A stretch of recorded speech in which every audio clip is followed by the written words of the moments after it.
Hey guys, and welcome back to this channel. In this video I'll be showing you guys how you can add an overlay to your videos or photos on TikTok. So select the photo and video you want, then you're going to select the edit button here.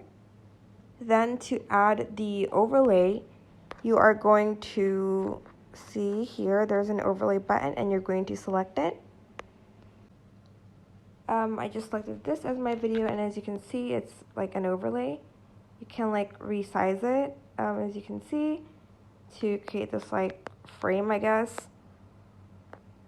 for the video. And that's it. You can add more if you'd like to. And yeah, I hope this tutorial was helpful for you guys. Don't forget to like, comment, share, and also subscribe to this channel if you haven't done that already.